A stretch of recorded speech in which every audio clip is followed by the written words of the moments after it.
I'm going to open up a consulting firm aimed specifically at helping a very marginalized group of people, Disney villains. I put out some feelers and I've got a few emails, so I thought, we could take a look at some of those today and see if we might be able to help somebody out.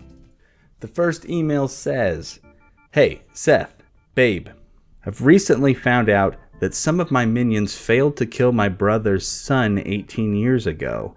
So now the only person who can stop my plans of taking over the world is still alive and kicking, even though I thought they were dead. It's got me fuming. I'm curious, in your professional opinion, what would be the best punishment? Is burning them alive at the stake harsh enough? Sincerely, Hades, ruler of the underworld."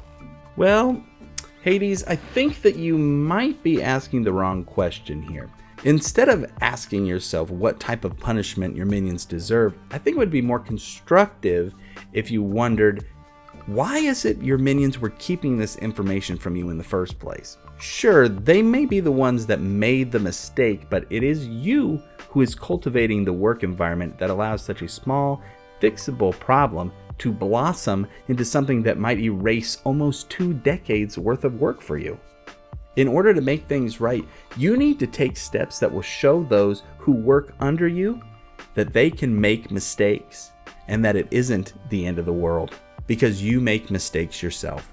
And before you blow your top and try to tell me that you haven't made any mistakes here, I would just like to point out that as the ruler of the underworld, I think it is kind of your responsibility to keep track of who is floating around in that weird whirlpool of yours. You probably would have noticed your nephew. From the outside looking in, it really does seem like everybody in the organization has at least a little bit of culpability when it comes to this problem. Try to see this as a learning opportunity. Maybe the next time that you need them to murder a defenseless child, you can tag along. Use it as a shadowing opportunity. Who knows? Maybe you'll be able to learn something from them too. And that's all I got for you, Hades, so I do hope that helps. Okay, well, I think we have time to take a look at just one more email. So here's one. This says, "Seth, I usually know best, but today I'm at a loss. Almost 18 years ago, I kidnapped a royal baby, and I've been raising her as my own. She does not know about her real family and believes that I am her mother. It's a long story involving immortality and a lot of shampoo. I won't bother you with the details." I appreciate that. My issue comes from the fact that every year on my daughter's birthday, the kingdom does a ceremony where they release countless lanterns into the sky to remember their lost princess. Over the years, the child has started to wonder if there is a reason the lanterns appear on her birthday. She keeps asking about going and seeing the lights, and I'm honestly running out of excuses. I've tried to scare her out of wanting to see what goes on outside our tower, but it just seems like a matter of time until she will try to escape. What should I do? I really need her to stay around. I'm pretty sure I would die if she left me. Mother Gothel. I think you've pretty much messed this thing up from the very beginning. For starters, why are you celebrating this child's birthday on their actual birthday? Just tell them that their birthday is 3 months away from their real birthday, and you wouldn't have any problems with them connecting the lanterns to their birthday. Or better yet, just don't tell the kid that birthdays exist. This little girl is in a situation where she only knows what you want her to know. So why are you even introducing the ideas of birthdays in the first place?